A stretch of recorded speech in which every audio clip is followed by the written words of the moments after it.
Aujourd'hui, je vais changer la rotule qui est au bout du triangle, qui tient avec 3 vis. Donc voilà, c'est parti, on va changer la rotule de triangle. Qu'est-ce qu'il y a? Donc voilà, ça se présente comme ça. Hop! Là, on a la fameuse rotule qu'on va changer, qui tient avec les 3 vis là, là et là. Et par-dessus, qui tient avec cette rotule-là, là, dans la fusée. Du coup, dans un premier temps, il faut que je sépare. C'est celui-là, les 3 là, pour le défaire du triangle. Ensuite, je tourne à fond à droite. Je desserre ça. Pardon. Et ensuite, je vais venir défaire la rotule et finir de la dévisser après. C'est parti mon kiki. Voilà, donc là ça se présente comme ça une fois que tu as défait les vis et que tu as bien tourné sur la droite. Donc là maintenant je vais séparer la rotule du triangle en passant un tournevis là dans la fente qu'il y a là. Tu vois la fente qu'il y a là, ici.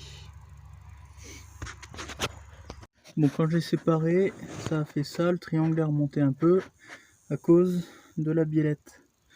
Du coup, je vais démonter je vais enlever cette vis là.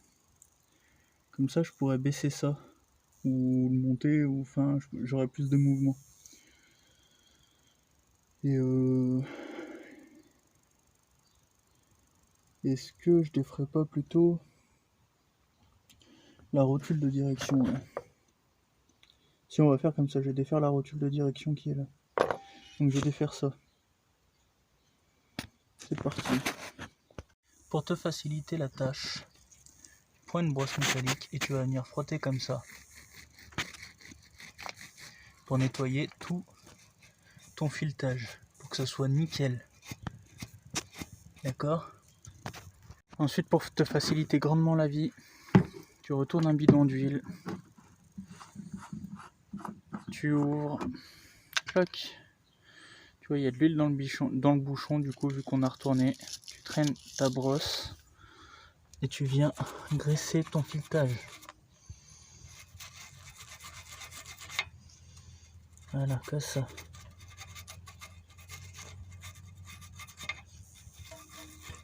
Parce que si tu fais pas tout ça, quand tu vas défaire ton écrou, ça va skiéblo et tu vas en chier après. Alors que quand tu fais ça, je disais, t'as vu, regarde bien ce que ça fait. Voilà, ça bloque pas, ça va tout seul, ok? Pas de problème. Ensuite, tu prends ton meilleur marteau et tu viens taper là pour défaire ta rotule.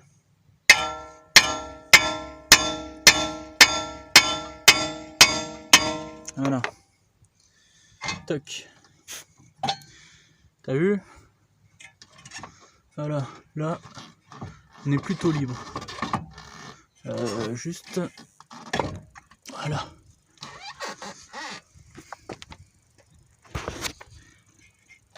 Hey. Je suis pas plus avancé, je suis toujours keblo. Bon, on va voir. Du coup, je vais défaire cet écrou là. Se faire que tu fasses ça à la main ou non, tu bloques ton disque là pour pas que ta roue elle tourne. Et après, tu défais. Donc même avec une clé, ça marche. Hein.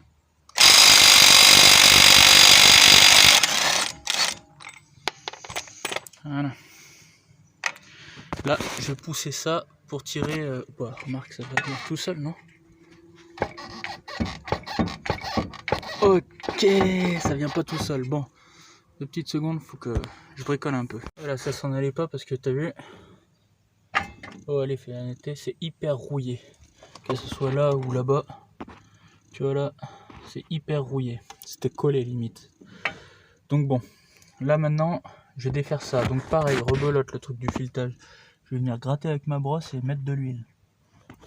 Ici. Et la netteté, trou de balle. Voilà. Voilà, donc ça donne ça une fois que c'est bien graissé. Et je vais encore mettre un peu de graisse parce que tu vois, là, on voit que c'est encore un peu gris clair parce qu'il n'y a pas de graisse. Donc je vais aller en rajouter.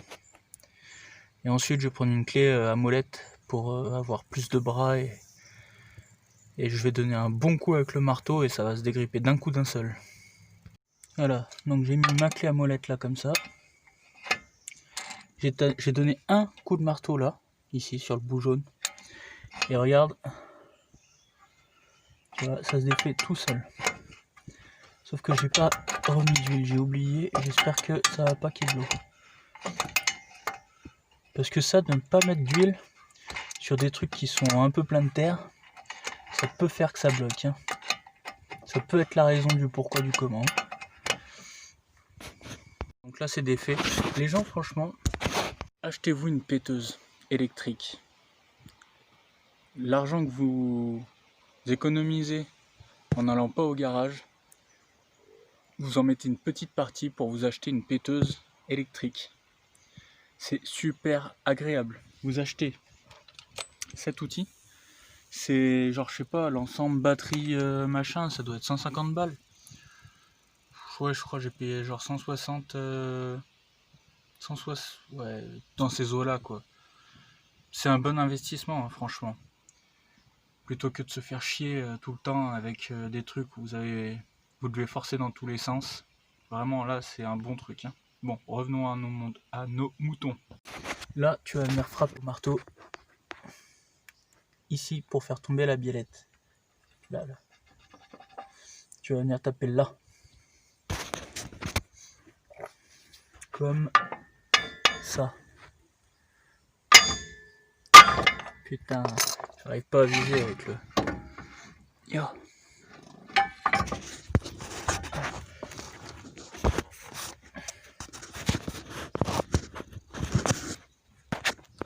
Je vais essayer de le filmer, mais pas sûr que j'arrive à filmer ça.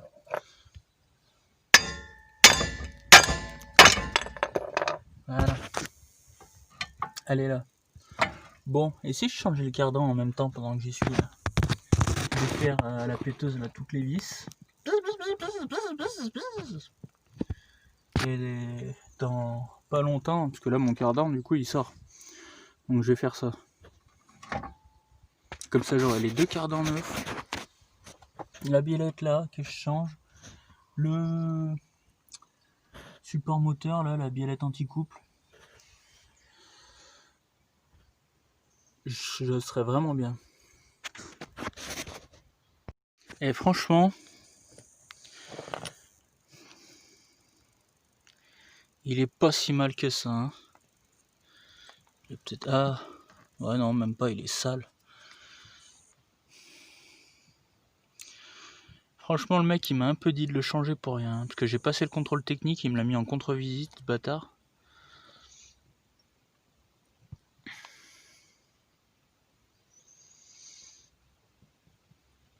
J'ai un peu trop le cafard parce que il a quasiment rien le machin. Enfin bon bref, c'est pas grave, c'est changé.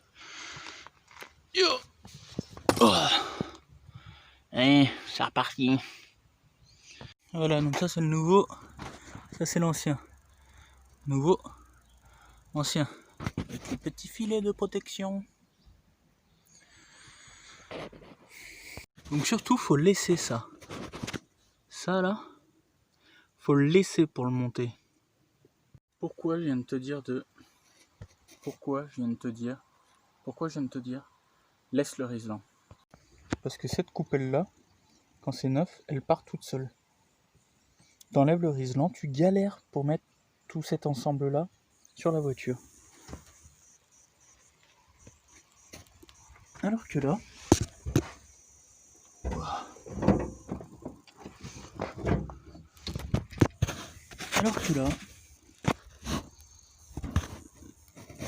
j'ai mis deux vis. Putain, il y a le capteur qui nous gêne pour la vidéo.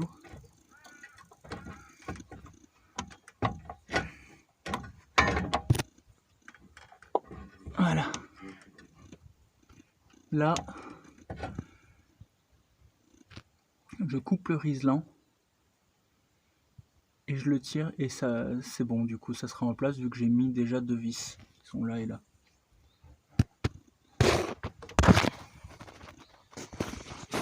Là je viens de le couper, tu tires et voilà, ton truc il vient tout seul, ton truc il est en place, t'es bon.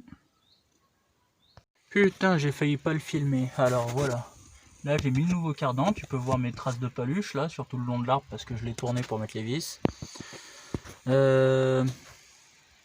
Donc là, bien remettre ça avant tout. Là maintenant je vais remettre ça. Et ensuite je vais venir appuyer avec une barre de fer là-bas dessous là. Je vais prendre appui dessous là. Et je vais appuyer sur le triangle, 2 traves. Pour aller par là, comme ça, clac. De là-bas jusqu'à là, chlac, comme ça. Et comme ça va me permettre d'appuyer le triangle pour mettre ici. Voilà. Donc là, avant de mettre la rotule, pensez bien à positionner votre écrou. Parce que sinon, vous n'avez pas la place de le mettre si jamais vous le rentrez direct. Alors que là, tu vois, je vais le serrer. Et j'ai la place. Voilà. Ouah, qu'est-ce qu'il fait lui? Une forme bizarre. Bon bref. Allez c'est parti. Maintenant je vais serrer cet écrou là. Voilà, donc là hop, tu viens, après une fois que tu as serré ça là, tu viens, tu mets là, toc, comme ça. Très important. Tu mets 2-3 petits coups. Ça va venir t'enfoncer la rotule pour pas qu'elle bouge au niveau au moment où tu serres.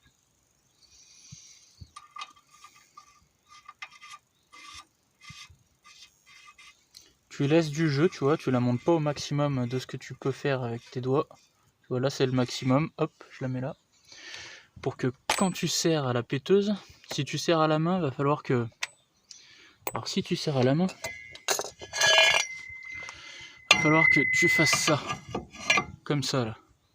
Et que tu appuies avec la barre pour bloquer ta rotule ici. À cet endroit là, là, pour que tu l'enfonces et qu'elle bouge plus. Sinon, tu laisses de l'élan. Tu vérifies que tu as la bonne douille. Ah oui, parce que c'est bien plus facile quand tu as une péteuse, tu vois. Voilà, putain. Voilà. Toc. Là. On est dans le bon sens. Et là. Magie, magie. Voilà. Voilà, c'est serré comme il se doit.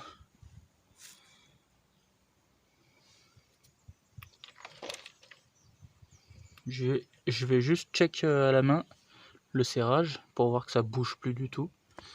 Et je reviens. Tu vois, voilà, ça bouge plus. C'est terminé, c'est tout remonté.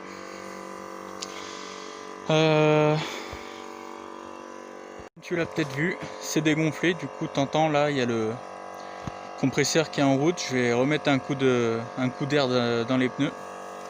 Et voilà. Allez, à la prochaine pour du bricolage encore et encore. Peut-être la fin de la stylo bientôt, hein, parce que là je viens de réparer la butée. J'ai fait une vidéo, enfin je vais vous montrer comment réparer la butée de la stylo du coup. Pour ceux que ça intéresse de réparer une butée hydraulique. Parce que ça coûte, avec le capteur là, normalement c'est près de 250 € pour la butée. Donc c'est quand même pas mal de pouvoir s'éviter ces frais là. Allez, à bientôt et puis n'hésitez pas à vous abonner hein, si ça vous plaît. Voilà, et puis merci pour ceux qui se sont abonnés parce que ouais, on a dépassé les 100 et ça continue de grimper et ça fait plaisir, voilà. Allez, à bientôt.